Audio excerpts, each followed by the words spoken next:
2011 yılında yani biz gözaltına alındık. Bize yapılan suçlama, kutlu doğum programı düzenlemek, pikniğe gitmek, futbol turnuvası düzenlemek, fakirlere yardım etmek, Filistinlerin gıyabında cenaze namazı kılmak, Kur'an yakılmasını protesto etmek. Yani bütün bunları biz izin alarak yaptık.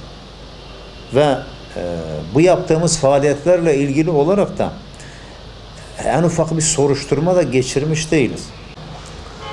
Bu yaptığımız faaliyetler kesinlikle yasak faaliyetler değil.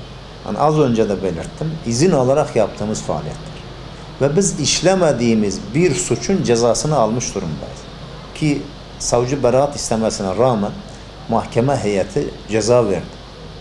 Yani bunun hukukla bir alakası kesinlikle yok. Kaldı ki ortada bir suç unsuru da yok. Yani ne yapılmak isteniyor? Bunu anlamak da mümkün değil. Ha, birileri bize dininizden vazgeçin mi demek istiyor. Eğer öyle bir şey söz konusuysa kimse kusura bakmaz. Yani biz kesinlikle dinimizden vazgeçmeyiz.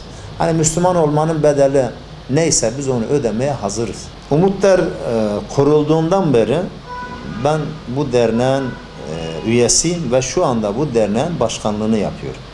Umut Der adından da anlaşılacağı üzere fakirlere umut olan bir dernektir. Yani muhtaç olanlara biz şu an yardım yapıyoruz. Ve az önce de belirttim, bu yaptığımız yardım faaliyetleri bile suç kapsamına alınmış. Yani bize verilen cezanın bir nedeni de fakirlere yardım etmek.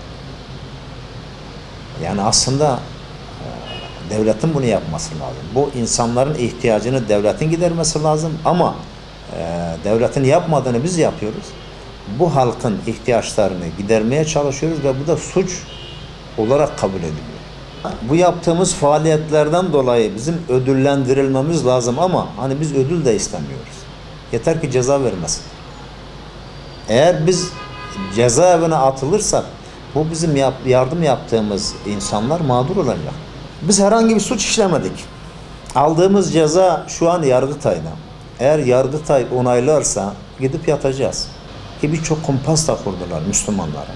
Yani bunun en bariz örneği Yeni İhya'dır. Elazığ'daki.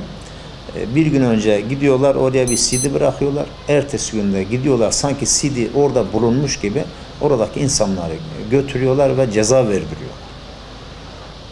Ve 2000'den önce yani belki de İsrail'de olmayan işkenceler vardı. Bu işkenceler neticesinde birçok insan işlemediği suçları kabullenmek zorunda kaldı ve şu an birçok insan müebbet ceza almış durumda.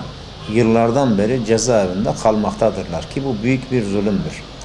Biz bu cezaevinden ya ayaküstü ya sırt üstü çıkarız ama muhakkak çıkarız Allah'ın izniyle.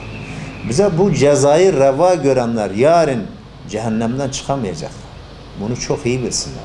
Yarın Allah'ın huzurunda biz onların yakalarına yapışacağız. Kim olursa olsun. Bize bu cezayı niye reva gördünüz? Hangi suçumuzdan dolayı bize bu cezayı verdiniz? Bunun hesabını kesinlikle Allah-u Teala soracaktır. Ve biz hakkımızı helal etmiyoruz.